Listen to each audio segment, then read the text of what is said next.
तो हेलो दोस्तों, स्वागत है मेरे चैनल आरके मैथ सॉल्यूशन में। और अगर तुम मेरे चैनल को सब्सक्राइब नहीं किया तो सब्सक्राइब कर लीजिएगा और बेल आइकन प्रेस कर दीजिएगा ताकि मेरे आने वाले वीडियो का नोटिफिकेशन सबसे पहले आप तक पहुंच जाए। तो यहाँ पे जैसा कि दिख ही रहा होगा कि 3.4 का हम देखेंगे। इससे पहले हम कुछ बेसिक देख लेते हैं। यहाँ पे हम पढ़ेंगे भाग विधि द्वारा परिपूर्ण वर्ग दशमलव भिन्नों के वर्गमूल निकालना। यानी जो दशमलव में जो भी संख्या होगा उसको हम वर्गमूल निकालेंगे और उसका वर्ग देखेंगे। तो जैसा कि यहाँ पे 0.1 का अगर स्क्वायर करें तो 1 का, ऐसे हमने पहले ही बोला कि पॉइंट हो तो पॉइंट को इग्नोर करना है, ठीक है। और सिर्फ हम अंक को देखें, उस संख्या को देखें तो एक ही है और एक का वर्ग हमारा एक ही होता है, ठीक है। और हम इस तरह से एक लिखेंगे और जो भी दशमलव इसमें एक अंक बाद है तो लेकिन वर्ग करने पर उसका दुगना हो जाएगा। मतलब एक अंक बाद है तो जो हमारा वर्ग आएगा उसमें हम 2 अंक बाद दशमलव देंगे, तो 1 अंक 2 अंक बाद दशमलव यहाँ पे दिया हुआ है, ठीक है।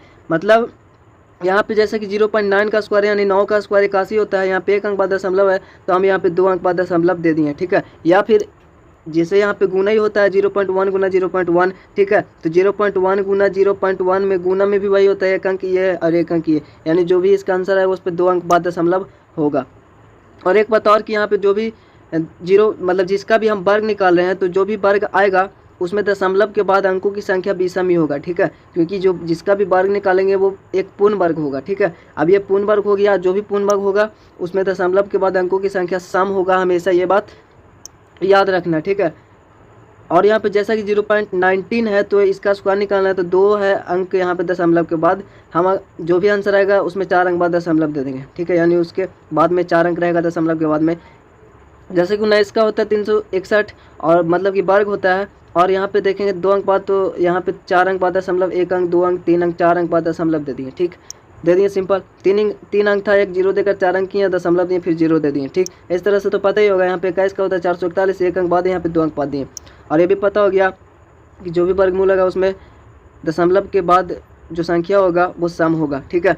इसका मतलब ये हुआ, यहाँ पे तो हमने अंकों की संख्या दुगना कर दिया था, दशमलव के बाद जो भी होता था 2 तो 4 ऐसा करते थे, ठीक है। लेकिन यहाँ पे जब इसका वर्गमूल निकालेंगे वही, तो उसमें जो भी दशमलव, जैसे 2 अंक, दशमलव के बाद 2 अंक है तो वही हमको, यानी 2 अंक बाद दशमलव है तो हम अगले जो वर्गमूल आएगा उसमें 1 अंक बाद दशमलव देंगे, ठीक है। बाकी सब सिम रहेगा। तो हम दशमलव को अगर इग्नोर कर दें तो सिर्फ 1 है, 1 का वर्गमूल 1 आता है और इसमें हमने 2 अंक बाद दशमलव है तो यहाँ पर 1 अंक बाद दशमलव देना, ठीक है। तो वर्गमूल में इस तरह से हमको आधा कर देना। 2 अंक बाद है तो 1 अंक बाद, 4 अंक बाद है तो 2 अंक बाद, 3 अंक बाद तो होगा नहीं क्योंकि यहाँ पे विषम होगा नहीं दशमलव। अगर ये, क्योंकि इसका वर्गमूल निकालना है, ये इसका वर्गमूल निकलेगा यानी ये पूर्ण वर्ग है तो इसमें दशमलव के बाद अंकों की संख्या सम होगा, यानी 4 6 8 कुछ ही होगा, ठीक है।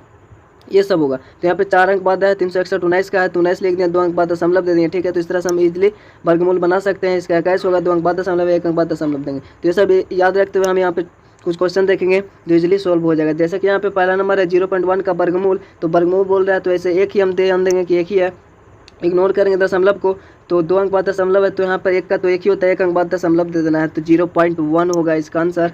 तो आपका पहला होगा। यहाँ पे 0.004 है का वर्गमूल निम्नलिखित में कौन है, तो यहाँ पे 4 हमको देखना है, 4 है, 4 अंक बाद दशमलव है तो यहाँ पे 4 का तो 2 होता है और 2 अंक बाद इसमें दशमलव देंगे, 4 अंक है तो 2 अंक बाद, यानी 1 अंक 2 अंक बाद दशमलव, 0.02।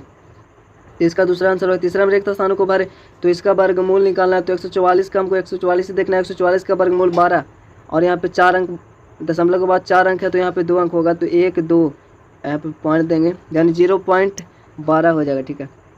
यहाँ पे दूसरा नंबर 169 का 13 होता है और दशमलव 4 अंक बाद है तो यहाँ पे 2 अंक बाद, 1 अंक 2 अंक बाद, यानी 0.13। उसी तरह से यहाँ पे 625 का होता है 25 होता है वर्गमूल, तो 25 और 4 अंक बाद है तो यहाँ पे 2 अंक बाद दशमलव होगा, तो यानी जिसका जो आएगा 0.25 आएगा। अगर हम इस तरह से भी निकालें, जैसे इसको अगर जिस तरह से हमने नियम बताया था 0.0324, तो पहले जोड़ा लगा देना, ठीक है। उसके बाद में आपको यहाँ पे 0 है तो 0 तो लगेगा नहीं, 0 लगेगा नहीं तो यहाँ पे 0 देकर एक दशमलव दे देंगे, ठीक है। अब यहाँ से शुरू करेंगे तो 0.3 अब किसके नज़दीक आएगा, तो ये आएगा 1 का ही नज़दीक, ठीक है। तो 1 लगाएंगे यहाँ पे, 1 यहाँ भी लिखेंगे।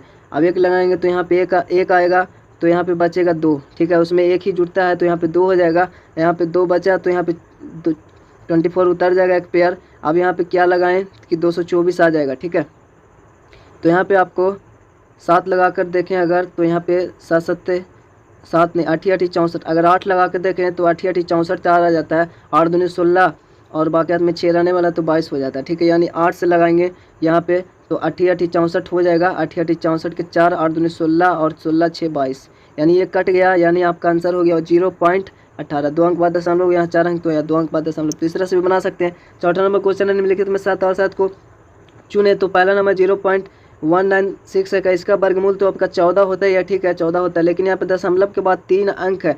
तो हमने बताया था अगर कोई पूर्ण वर्ग होगा तो उसके बाद में सम होगा, अंकों की संख्या सम होगा, लेकिन यहाँ विषम है तो ये आपका सत्य हो जाएगा। दूसरा नंबर यहाँ पर 2 2 4 अंक है दशमलव के बाद, तो ये सही होगा। और 225 का वर्गमूल 15 होता है, ठीक है 15 होता है, 4 अंक बाद दशमलव, यहाँ पे 2 अंक बाद यानी 1 अंक 2 अंक बाद दशमलव, तो ये हमारा सही होगा 0.15 जो है वो सही होगा। और तीसरा नंबर इसी तरह से 2 अंक है तो ये भी ठीक है, और 7 इसका होगा, और जो आंसर है उसमें 1 अंक बाद दशमलव देंगे तो ये भी ठीक है।